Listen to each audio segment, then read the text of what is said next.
Lalu turunlah malaikat Jibril mengambil kendaraan namanya burak.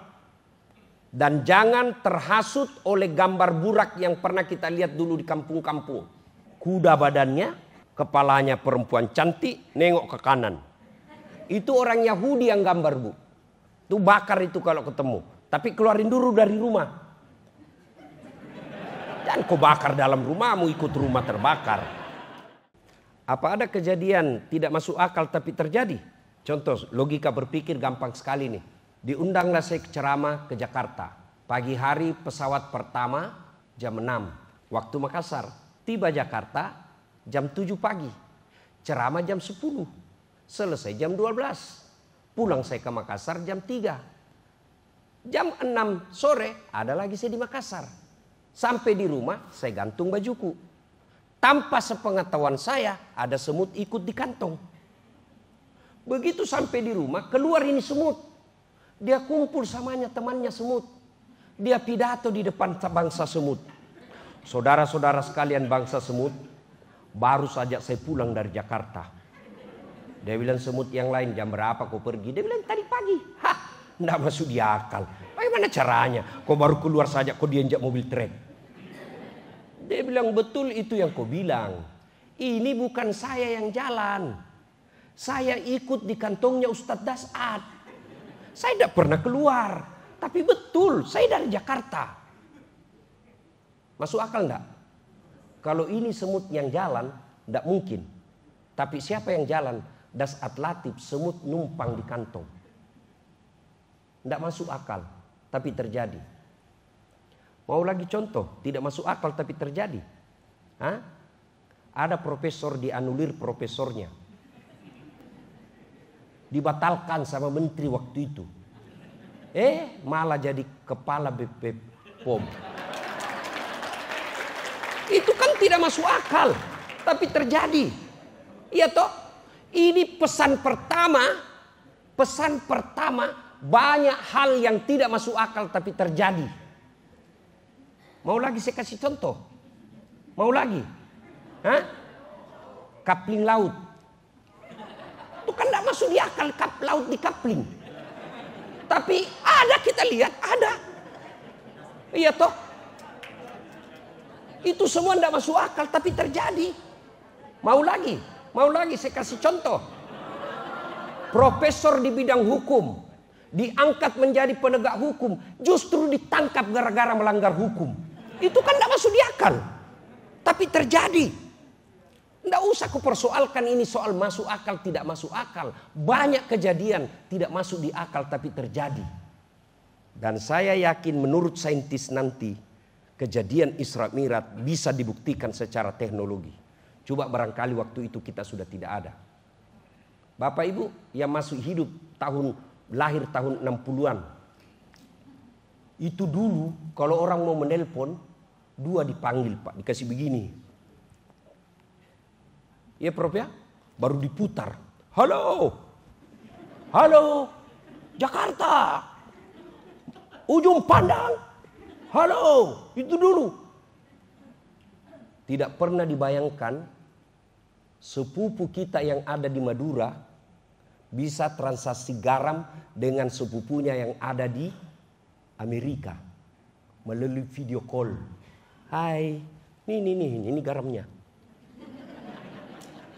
Tidak pernah dibayangkan orang bisa bicara tanpa kabel. Isra Mi'raj ujian keimanan buat kita. Bagi kita orang beriman tidak ada yang tidak masuk akal. Itu poin pertama. Kedua, kenapa Nabi diisrakan? Dalam Islam ada 2 tahun yang aneh-aneh namanya. Pertama, tahun kelahirannya Nabi. Disebut tahun apa Ibu? Tahun gajah. Yang kedua, tahun Isra Mi'rajnya Nabi. Disebut tahun duka cita. Kenapa disebut tahun duka cita? Karena ada 2 orang dicintai dan mencintai Nabi meninggal pada tahun yang sama. Siapa? Siti Khadijah istri beliau dan Abu Thalib paman beliau. Pelajaran kedua Isra Mi'raj ini. Lalu Nabi berduka karena istrinya meninggal dunia. Istri soleha itu dua aja karakternya. Satu, menyenangkan hati ketika dipandang suaminya. Dua, membuat suaminya betah di rumah. Nah, silakan ibu koreksi. Kalau ada suami tidak betah di rumah, mesti ibu koreksi diri. Ya, saya tanya teman saya, kenapa kau terlalu sering ngopi dia? Masih pagi-pagi kau sudah ngopi di warkop. Memang kau tidak dibikinkan kopi? Dia bilang dibikin Ustadz, cuma kalau minum kopi di rumah, kopi diminum, ngomelan dirasa. Ya. Ah, lain waktu kita bahas ini, lain waktu. Ya, ini khusus kita Isra Mi'raj. Lalu, mulailah pada saat Nabi berduka itu, Allah perintahkan kepada malaikat Jibril. Jibril, kau jemput kekasihku Muhammad, saya mau hibur dia. Kemana? Ke Ancol. Ah, banyak ubur-ubur. Kemana? Ke Bali. Ah, banyak makhluk halus. Kemana? Langsung ketemu dengan Allah. Agar gampang dipaham. Diundang ke istana, pasti senang. Tapi yang jauh lebih menyenangkan, ketemu pemilik istana, presiden. Ini diundang oleh Allah, suatu kemuliaan. Berdialog dengan Allah pasti jauh lebih mulia. Ibu, bayangkan kalau tiba-tiba dapat WhatsApp dari Bapak Prabowo dengan hormat mengundang ibu makan malam. Saya yakin itu WhatsApp diumumkan satu kantor. Prabowo. Saya ajak dulu waktu Wapres pertama Pak JK, Wapres pertama. Ada kan waktu itu belum ada namanya WhatsApp, kartu lebaran. Istana Wakil Presiden Republik Indonesia mengucapkan selamat Hari Raya Idul Fitri, mohon maaf lahir dan batin. Taqabbalallahu minna wa minkum, taqabbal ya karim. Tertanda Muhammad Yusuf Kalla. Itu kartu lebaran saya, Prof. Saya bawa pulang kampung. Saya kasih lihat semua sekampungku, Wapres. Padahal Wapres sudah pensiun. Kita sudah bangga bagaimana kalau Allah yang mengundang. Lalu turunlah malaikat Jibril mengambil kendaraan namanya burak. Dan jangan terhasut oleh gambar burak yang pernah kita lihat dulu di kampung-kampung. Perempuan, kuda badannya, kepalanya perempuan cantik, nengok ke kanan. Itu orang Yahudi yang gambar, Bu. Itu bakar itu kalau ketemu. Tapi keluarin dulu dari rumah. Jangan kau bakar dalam rumahmu, ikut rumah terbakar. Ya? Nah, sudah. Mulailah Nabi diperjalankan. Subhanalladzi asra bi abdihi lailam minal masjidil haram masjidil aqsa. Diperjalankan Nabi dari Masjidil Haram ke Masjidil Aqsa.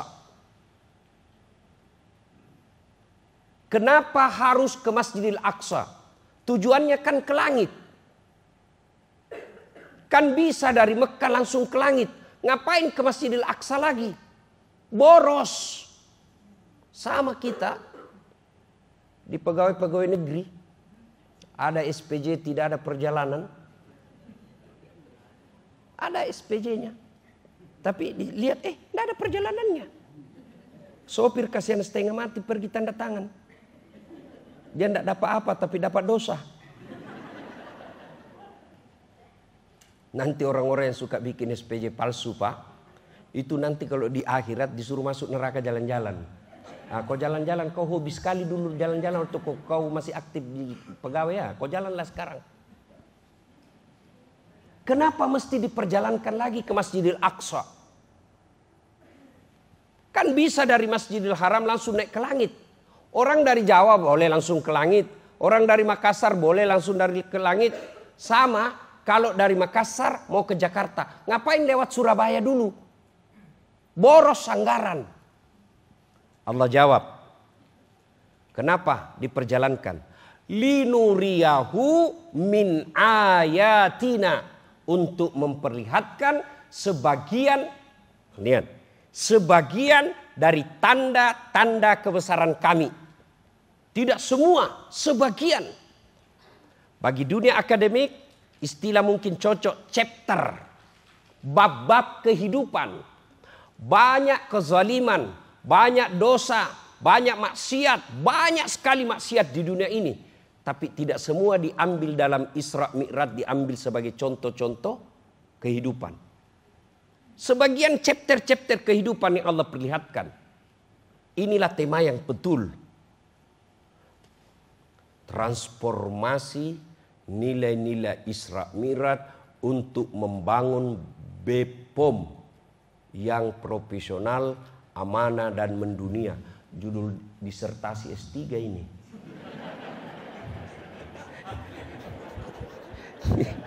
Beginilah kalau profesor jadi bos. Nah, transformasi makna sesungguhnya bagaimana ini chapter-chapter kehidupan dilihat di BPOM. Kenapa saya selalu bilang BPOM? Ini juga mulutku ini salah-salah ngucap terus. BPOM. Kenapa? Transformasi yang banyak dilihat di sini. Coba lihat dalam dunia politik kita. Tidak ada lagi rasa malu. Kemarin dia bilang A, hari ini dia bilang C. Hari itu lagi dia bilang D. Bagi dulu orang-orang terhormat, sekali kata terucap, kita tahankan sampai akhir hayat kita. Sekarang demi kekuasaan, jilat kiri kanan. Kalau pantatnya sekalipun tidak malu kita jilat. Itu kenapa penjilat merusak. Kalau orang diangkat pejabat karena menjilat, kasihan orang yang doktor ke luar negeri, punya kompetensi, punya keahlian, memperbaiki negaranya, tersingkir karena dia tidak punya mental penjilat. Dan orang-orang pintar dan berkarakter, lebih baik dia sengsara hidupnya daripada dia korbankan prinsip hidupnya. Orang penjilat merusak sistem kita. Di BPOM ini tidak usah jadi penjilat. Tidak usah cari muka. Ibu-ibu sudah punya muka. Dan sekarang Prof. Taruna tidak perlu dijilat karena beliau tahu mana orang yang kompeten, mana yang tidak. Tinggal siapkan. Bagaimana mempersiapkan diri? Isi otak. Sekarang hanya orang masa bodoh yang tidak mau pintar. Beda zaman saya dulu mau belajar. Belum tentu ada kitab meskipun ada uang. Sekarang namanya medsos. Tanya apa aja di situ dia bisa jawab. Ada lagi tuh namanya Meta. Kau tulis dia lengkap semua penjelasannya. Ada lagi namanya Google Translate. Mau kau bahasa apa saja dia bisa terjemahkan. Saudaraku, terutama bapak-bapak juga yang punya kompetensi, yang punya kewenangan mengangkat pejabat, mengangkat anak buah kita posisi suatu jabatan, jangan angkat mereka karena modal menjilat. Boleh mereka bersilaturahmi ke istri, boleh mereka datang ke rumah, tapi jangan silaturahmi datangnya itu mempengaruhi posisi jabatan. Dia diberi posisi dalam hati, tapi bukan posisi dalam jabatan. Karena kalau diberikan jabatan tidak sesuai kompetensinya, agama kita mengajarkan tunggu kehancurannya.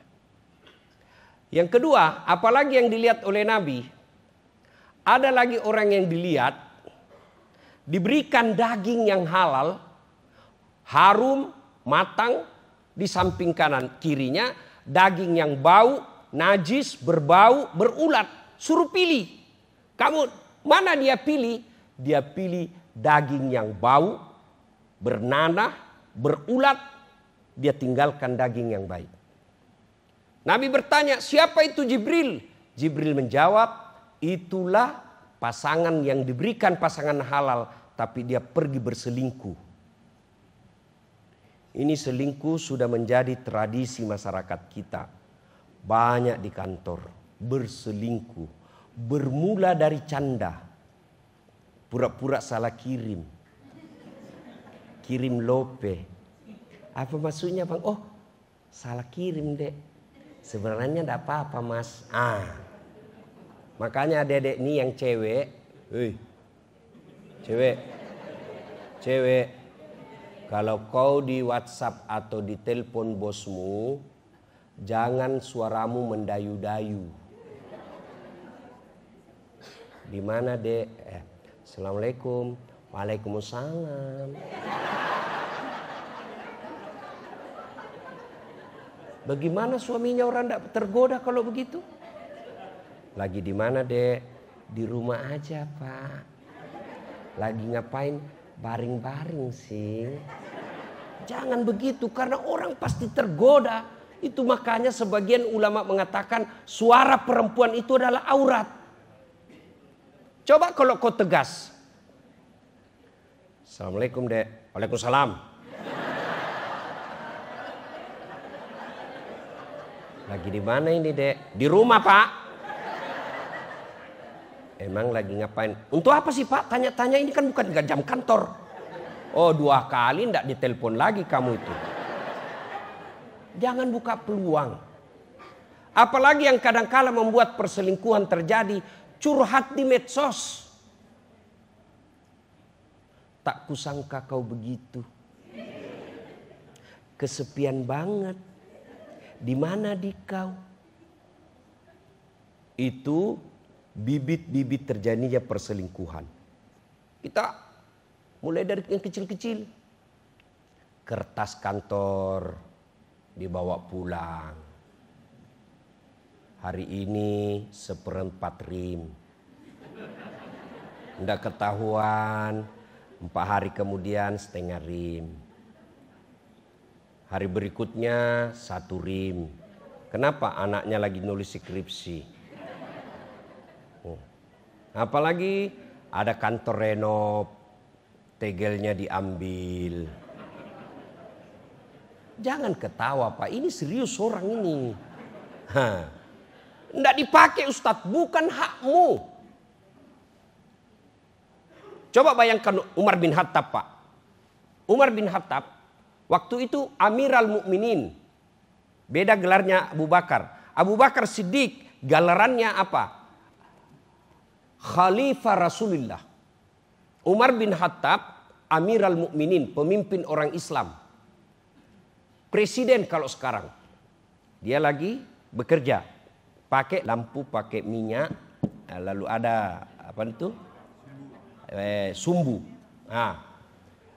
Lagi tiba-tiba ada tamunya. Assalamualaikum warahmatullahi wabarakatuh. Ya Amiral Mukminin. Waalaikumsalam warahmatullahi wabarakatuh. Ta'al, masuk. Apa kabar? Baik, alhamdulillah. Tunggu dulu sebelum kita lanjut cerita. Kamu datang ketemu saya sebagai Umar bin Khattab secara pribadi atau presiden? Sebagai pribadi sih, silaturahmi. Dia bilang, kalau begitu tunggu saya matikan. Gelap. Amiral Mukminin, kenapa kau matikan? Dia bilang, itu tadi saya lagi tugas menghitung uang negara yang masuk dan keluar. Ini lampu minyaknya dari negara, ya wajar saya pakai. Sekarang kita urusan pribadi, tidak boleh pakai ini barang negara. Coba kalau negara kita begini semua pejabatnya pak. Tidak ada orang berjemur dan bagi-bagi sembako di pinggir jalan. Cuma sekarang pak, mobil dinas dipakai pergi dugem. Pakai undang bawa acara kawinan. Takut ketahuan dia ganti lagi platnya pak. Coba kalau semua orang-orang begini menerapkan ini loh syariat Islam. Kok kita orang Islam takut? Karena kita tidak tahu. Syariat Islam itu seperti itu. Tidak boleh kau pakai itu barang negara kalau urusan pribadi. Ini bukan cuma dia, anak dan turunannya, mantunya pun pakai fasilitas negara. Ini disebut nilai-nilai Isra Mi'raj, transformasinya bawa ke sini. Jangan ambil barang negara. Ini adik-adik sekalian yang masih bersih-bersih otaknya dan moralnya, pelihara ini. Yang lalu sudahlah, kalau kita lihat senior-senior kita banyak menyalahgunakan uang negara, ya mudah-mudahan diberikan taubat oleh Allah. Tapi jangan dicontoh. Luar biasa saya lihat pidatonya Bapak Prabowo baru-baru ini ke depan tentara dan polisi. Saudara-saudara sekalian, dari ujung kepala sampai ujung kaki, Anda memakai seragam itu adalah uang dari rakyat. Maka kalian harus punya tanggung jawab melindungi rakyat Indonesia. Wah, ini saya bilang jago memang ini Bapak Presiden kita kali ini. Mudah-mudahan bisa diikuti anak buah. Bermulalah dari diri kita sendiri. Jangan biasakan gunakan itu komputer kau pakai main game. Kalau kau tidak punya kerja, jangan gunakan itu komputermu untuk main game. Karena itu urusan pribadi. Apalagi kau pakai menjadi judi online. Game online. Maaf ya, maaf. Mohon maaf. Ada prinsip orang dulu-dulu. Kalau bisa dipersulit, kenapa dipermudah? Terbalik.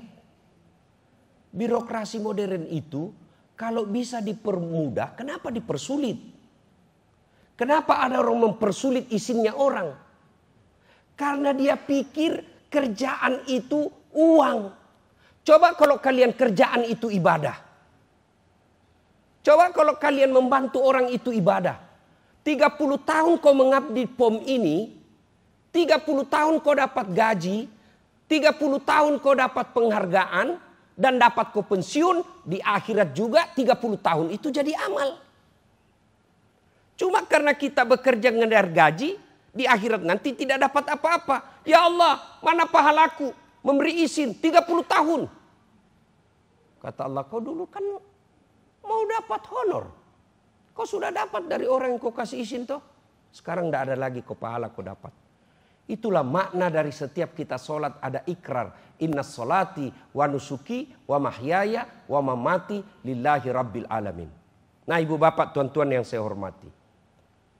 Bagi mereka yang bekerja mengeluarkan izin dengan mempermudah orang. Tentu dengan tetap melihat syarat-syarat ketentuan telah terpenuhi, dia tidak persulit, bahkan dia bantu orang, saya yakin hidupnya akan dimudahkan oleh Allah.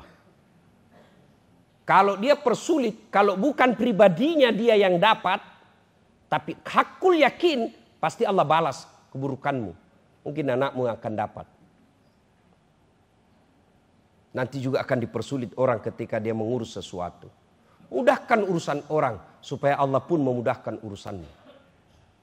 Nah, banyak chapter kehidupan dilihat oleh Allah, tapi waktu yang terbatas. Nah, ketika Nabi menghadapi rasa duka itu, sudah perjalanan, naik Masjidil Haram, ketemu dengan Allah, lalu apa Allah kasih hadiah dalam keadaan Nabi lagi duka? Apa Allah kasih, Bu? Ibadah apa? Ibadah apa, Bu? Sholat. Kenapa? Allah tidak beri perintah puasa. Allah tidak perintah haji. Apa yang Allah perintahkan? Sholat. Itu berarti dalam hidup ini ada masalahmu, sholatlah kau perbaiki. Kau lagi gundah gulana, lagi duka, menghadapi masalahmu, sholatmu kau perbaiki. Biar Allah yang selesaikan masalahmu. Di sini ada ndak orang ndak ada masalahnya? Ada kira-kira di dalam ruangan ini ndak ada masalahnya? Ada? Aduh, muka-muka bunuh masalah juga saya lihat kita ini semua, Pak. Mana ada orang ada masalahnya, Pak? Ini Bapak yang menceramah. Bapak pikir tidak ada masalah saya, Pak? Oh, banyak masalah saya, Pak. Tidak ada pernah tinggal di rumah, belum lagi capek, selesai dipanggil lagi. Dan paling besar masalah saya, banyak janda-janda curhat. Ustadz, adakah doa-doa penenang jiwa? Baru saja suami saya meninggal, saya kirimilah doa penenang jiwa. Lama-lama dia bilang, Ustadz, jiwa saya sudah tenang, Ustadz. Maukah Ustadz menjadi imam dalam hidupku?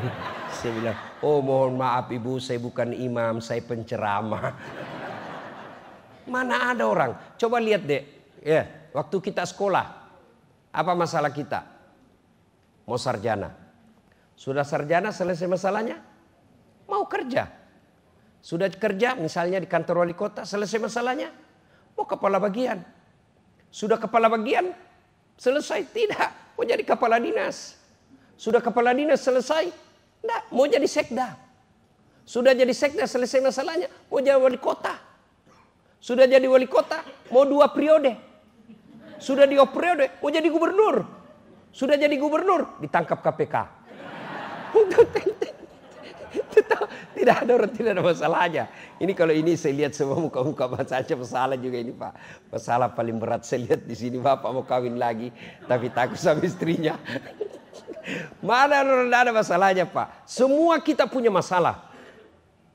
Alhamdulillah Allah tidak bilang, tidak mengatakan Dasat kalau ada masalahmu kamu profesor dulu. Dasat ada masalahmu kau jadi menteri dulu. Kau jadi anggota DPR dulu. Kau jadi orang kaya dulu. Tidak. Allah cuma minta ista'inu bisobri wassalah. Sabar, perbaiki solatmu. Saya yang selesaikan masalahmu.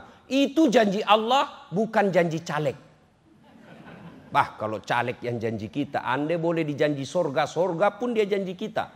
Bahkan fotonya dia balik, kepalanya dibawa. Baru dia tulis siap jungkir balik untuk rakyat. Tapi kalau Allah yang janji, pasti Allah kasih. Adik-adik sekalian yang lagi gundah gulana cari jodoh. Ada yang gagah, akhlaknya kesurupan. Ada lagi akhlaknya baik, mukanya hancur. Jadi kan, maka standarnya lihat sholatnya. Lihat sholatnya. Bapak-bapak yang bisa menentukan kewenangan, mau angkat seseorang, lihat sholatnya. Kalau tidak sholat, jangan percaya. Tuhannya aja dia tipu.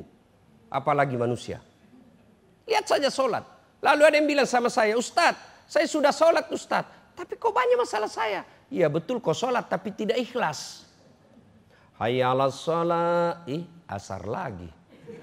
Kayaknya baru selesai kita duhur. Aku tidak ikhlas. Saya sholat Ustadz. Betul kok sholat tapi main-main.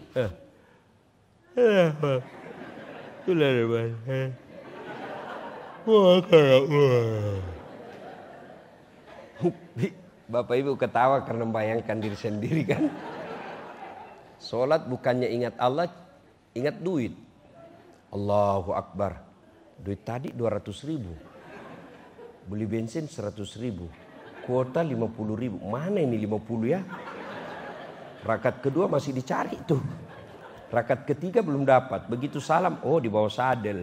Nah, berarti selama sholat dia tidak ingat Allah, cari duit. Bu bapak, saudara-saudara sekalian, tidak ada mudahnya bagi Allah menyelesaikan masalah bapak. Sesuatu yang tidak masuk akal saja Allah bisa selesaikan. Kalau Allah berkehendak. Ada enggak di sini yang bisa tidur 2 hari 2 malam enggak pernah bangun? Beda kalau koma ya, tidur. Ada enggak? Tidur 2 hari 2 malam enggak bangun-bangun. Enggak mungkin. Menurut ilmu tidak mungkin.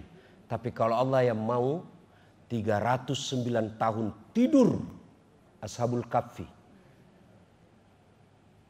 Ada enggak di sini bisa hidup dalam perut ikan? Ada? Kalau saya ikan masuk perut saya. Tapi kalau Allah mau, Yunus alaihissalam 40 hari dalam perut ikan keluar selamat. Ada enggak perempuan bisa hamil tidak pernah disentuh laki-laki? Menurut ilmu kedokteran enggak mungkin. Tapi kalau Allah yang mau, Siti Maryam, wanita suci melahirkan Isa alaihissalam.